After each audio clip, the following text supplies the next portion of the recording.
Jest ciepło, a to oznacza jedną rzecz, mianowicie pyli. W tej chwili w moich okolicach pyli przede wszystkim pokrzywa, ale kto wie, czasem są jakieś lipy, olchy, to wszystko przeszkadza ludziom. Nie tylko to. Są też cząsteczki PM2,5, jest kurz, jest smog, są różne rzeczy, które po prostu pogarszają codziennie jakość życia poprzez oczywiście oddziaływanie na nasz układ oddechowy. Więc co jest rozwiązaniem? Rozwiązaniem jest na przykład oczyszczacz powietrza. Bardziej spostrzegawczy pośród Was, bystrzy wzrokiem, już pewnie zauważyli, że za mną znajduje się pewna maszyna. I ta maszyna to jest właśnie oczyszczacz powietrza od firmy MTS. Co potrafi i jak się sprawdza w domu, bo warto od razu zacząć od tego, że ten sprzęt jest przeznaczony także dla środowisk industrialnych, więc poradzi sobie w magazynach itd. itp. I jaką wystawić mu mogę ocenę, kontynuując moją myśl sprzed chwili, wszystkiego dowiecie się w materiale. Model MTS Pure Air A350 to jak na swoją cenę niezła bestia. W momencie, w którym przygotowuję te recenzje, kosztuje około 1500 zł. A co w ogóle w tej cenie oferuje? Może warto zacząć od tego, że obejmuje całkiem niezłą przestrzeń. Producent deklaruje 80 m2. Bierze się to stąd, że przepływ powietrza deklarowany jest na poziomie 600 m3. O prędkości tego przepływu powietrza pogadamy sobie w części testowej. Pora przejść dalej. Mnie się osobiście podoba biała prostota tego urządzenia. To jest twardy plastik, całość jest w zasadzie głównie biała z czubkiem szarym. Wokół urządzenia są te paski LED, które w zasadzie podświetlają różnokolorowo w zależności od tego, jaka jest jakość powietrza. Przy najlepszej jakości powietrza świecą oczywiście na zielono, a przy najgorszej na czerwono. Prosta sprawa, fajnie to wygląda. No i ktoś może powiedzieć, a co jeżeli nocą chcemy iść spać? Wszystkim da się sterować. Na górze jest dotykowy wyświetlacz i on ma różnego rodzaju tryby, od trybu auto przez tryb sen, ma też dodatkowe funkcje, do których przejdę potem i ma też możliwość sterowania na przykład wentylatorem. No i na tym dodatkowym wyświetlaczu, oprócz tego jak szybko porusza się wentylator, czy jakaś temperatura, czy jaki jest poziom zanieczyszczenia lub nawilżenia, można również przestawić parę funkcji. Na przykład włączyć tryb automatyczny albo tryb sen, który właśnie wyłącza podświetlenie i ustawia wentylatory na najniższą moc, żeby to nikomu nie przeszkadzało we śnie. Da się również po prostu ustawić manualnie tryb wentylatora, da się ustawić blokadę przed dziećmi. Jeżeli jednak nie chcesz podchodzić do oczyszczacza, po prostu sobie, nie wiem, siedzisz na kanapie, oglądasz film, ale jednak trzeba by było przestawić na przykład go ciszej, bo może jest zanieczyszczenie, ale jednak pracuje na tyle głośno, że Ci przeszkadza w oglądaniu filmu, no to wystarczy użyć pilota. To jest dosyć wygodne. Pilot jest nie tylko użyteczny, ale również wydaje mi się wytrzymały, ale ja bym na przykład wolał Wi-Fi. Zakładam, że chodziło po prostu o cięcia budżetowe, no bo powiedzmy sobie szczerze, to jest urządzenie, które kosztuje 1500 zł. Jest wykonane całkiem nieźle, ma deklarowaną naprawdę wysoką moc, ale do tego przyjdzie w części testowej. Rozwiązanie z pilotem na pewno jest tańsze niż zaprogramowanie aplikacji czy dorzucenie modułu z Wi-Fi.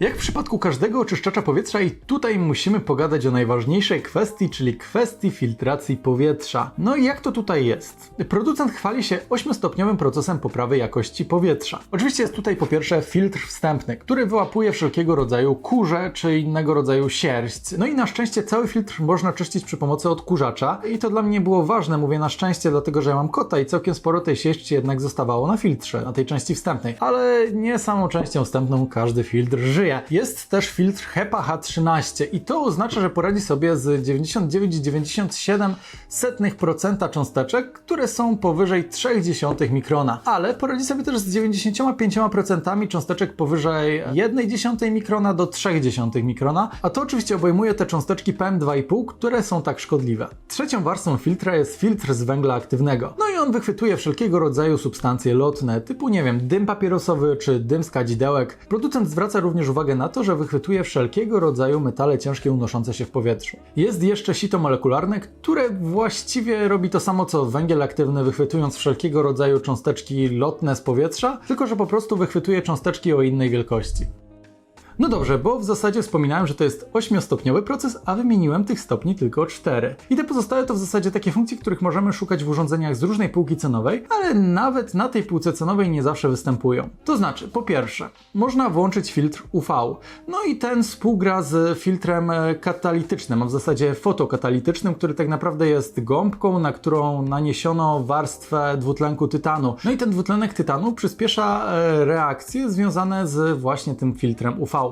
Filtr UV to w zasadzie tak naprawdę lampa UV, która ma za zadanie zniszczyć wszelkiego rodzaju niechciane zarazki, typu nie wiem, bakterie, wirusy, grzyby. Warto zwrócić uwagę na to, że producent zaznacza, że użyte zostało tutaj światło UV, które generuje falę światła o częstotliwości 253,7 nanometra, czyli te, które z tego co czytałem najlepiej radzą sobie z zabijaniem wirusów lub bakterii. Dosyć istotny jest też tutaj jonizator. No i to jest coś, co w zasadzie trudno w warunkach domowych czy redakcyjnych zmierzyć, a każdy producent chwali się tym, jak to wiele jonów ujemnych jego urządzenie nie produkuje. No i tutaj to jest 10 milionów. I na czym w ogóle takie jony ujemne polegają? Te aniony wchodzą w reakcję z różnego rodzaju cząsteczkami latającymi w powietrzu, nie wiem, z kurzem czy z alergenami, pyłkami i one w efekcie opadają na ziemię, skąd można je oczywiście łatwiej zebrać przy pomocy odkurzacza. Same w sobie nie neutralizują tych cząsteczek, ale to jest przydatna sprawa i faktycznie to jest tutaj w formie funkcji, którą się włącza i za każdym razem jak włączam tę funkcję, to po jakimś czasie, po kilku godzinach muszę już odkurzyć mieszkanie. Więc wydaje mi się, że jak najbardziej tutaj ta jonizacja działa. Ostatecznym elementem poprawy powietrza jest nawilżanie go. Urządzenie nawilża powietrze poprzez ewaporyzację, czyli tak naprawdę parowanie.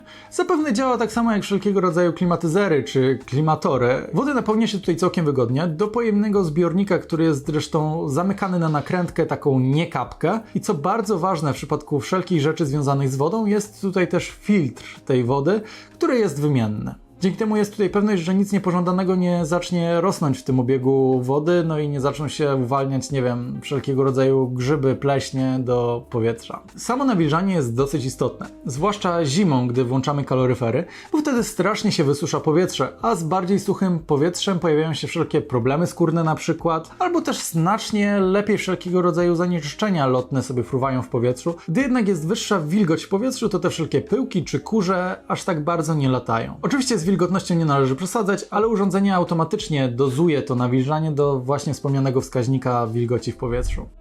Przetestowałem MTS Pure Air A350 w praktyce. Oprócz ogólnej oceny używania, przez parę tygodni w warunkach domowych poznasz w tym segmencie też konkretne dane i wynikające z nich zależności. Sprawdziłem pobór prądu oraz hałas, prędkość wydmuchu powietrza i czas, jaki zabrało w trybie automaszynie oczyszczenie powietrza z dymu świecy. Pobór prądu kreował się następująco. Do 4,8 W w trybie nocnym, do 6,7 W na poziomie pierwszym, do 16,9 W na poziomie drugim, do 27,7 na poziomie trzecim i 50,8 W na poziomie czwartym. Włączenie funkcji jonizacji i oczyszczania UV zwiększyło pobór o około 7 W.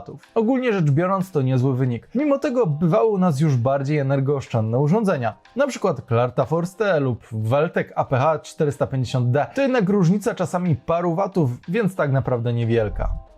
Hałas z kolei był niski, ale tylko na najniższej mocy wentylatora. Producent deklaruje minimalnie 20 dB, a maksymalnie 48. Moje pomieszczenie testowe, mieszkanie w mniej ruchliwej części miasta, dawało bazowe odczyty na poziomie 32,7 dB. Po włączeniu trybu nocnego odczyt skoczył do około 35. Na poziomie pierwszym do 35,5, na drugim do 52, na trzecim do 58, a na czwartym aż do 65 dB.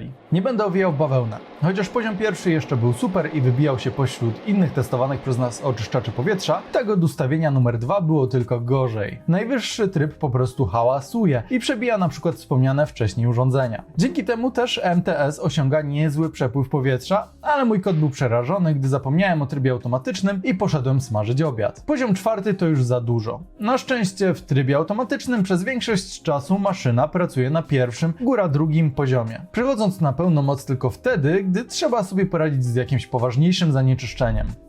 Po omówieniu poboru prądu i hałasu trzeba przejść do odczytów prędkości wydmuchu powietrza. W końcu, skoro urządzenie do najcichszych nie należy, to może chociaż jest wydajne. Jest nieźle. Na poziomie pierwszym i trybie nocnym prędkość dochodziła do około 1,58 metra na sekundę. Na nieco wyższym trybie było nawet około 4 metrów na sekundę. Poziom trzeci to prędkość do około 5,37 metra na sekundę, a czwarty to już nawet 7,63. Podmuch jest więc bardzo mocny. Jak dotąd nie mieliśmy jeszcze okazji wykorzystać anemometra przy innych oczyszczaczach, ale MTS Pure Air A350 przebija na przykład klimatyzator Fersk Wind, którego jednym z głównych zadań jest w końcu również przemiał powietrza. Testowany model jest bardzo wydajny i jestem w stanie spokojnie uwierzyć producentowi w deklarację o tym, że sprzęt poradzi sobie na 80 m2. Przejdźmy ostatecznie do czasu oczyszczania i ogólnych uwag. Czas oczyszczania po zgaszeniu świeczki lub kadzidełka mieścił się zwykle w normie od 1,5 do 2 minut. Urządzenie bardzo szybko rozpoznawało dym w otoczeniu. Zwykle zajmowało to około 10 sekund. W trybie automatycznym maszyna przechodziła dosyć prędko do poziomu 4 mocy wentylatora. Pod tym względem w niczym sprzęt nie odbiega od nawet droższych modeli na rynku. Jeżeli chodzi o ogólne wrażenia z użytkowania, to jest parę plusów i minusów. Przede wszystkim podoba mi się funkcja nawilżania. Dodatkowa opcja sprawdzenia wilgoci pomieszczenia to bardzo przydatna sprawa, m.in. z uwagi na temperaturę odczuwalną, zależną od wilgotności. Również wodę łatwo się wymienia, a dodatkowy filtr w systemie nawilżania to pewność bezpiecznego powietrza. Przy tym irytowało mnie to, że nie ma możliwości całkowitego wyłączenia tej funkcji bez wylania wody. Równie kiepskim designem jest też brak możliwości ustalenia harmonogramu. Pewnie wynikający przede wszystkim z braku Wi-Fi i dedykowanej aplikacji. Fajnie by było móc ustalić włączanie trybu nocnego, na przykład od godziny 22, gdy kładę się spać. To jednak sprawa poboczna, wynikająca pewnie z przedłożenia podstawowej funkcji, jaką jest oczyszczanie powietrza, ponad dodatkowe elementy ułatwiające korzystanie z urządzenia. W końcu to budżetowy kombajn, dedykowany także przestrzeniom roboczym. Z innej beczki podobało mi się też to, że łatwo jest wymienić filtr, a producent dorzucił rzadko spotykane UV. Jeżeli chodzi o MTS Pure Air A350, to już w zasadzie wszystko. Całkiem nieźle poradził sobie w naszych testach, jak na w zasadzie, powiedzmy sobie szczerze, oczyszczacz ze średniej półki cenowej, bo można kupić tańsze, ale można też kupić znacznie droższe, zmierzające w stronę, nie wiem, 3-4 tysięcy złotych. Moim zdaniem jego główną zaletą jest to, że wykorzystuje nie tylko tę oklepaną jonizację powietrza tak naprawdę i nieco mniej oklepane nawilżanie powietrza, ale ma również tę lampę ultrafioletową, która jest dodatkowym sposobem na poprawianie jakości powietrza w domu. A wy co sądzicie o tym modelu? Czy wam się spodobał? Dajcie znać poniżej. Jeżeli macie jakieś pytania, też tam zadajcie. Ja was zapraszam nie tylko do komentarzy, ale również do kolejnych filmów, a także na nasze social media. To znaczy na Facebooka wideotesty, na grupę testerzy wideotestów, no i oczywiście na Instagrama, gdzie wrzucamy różnego rodzaju zdjęcia związane z naszą codzienną pracą. Dzięki za oglądanie, widzimy się w następnych filmach, no i cześć!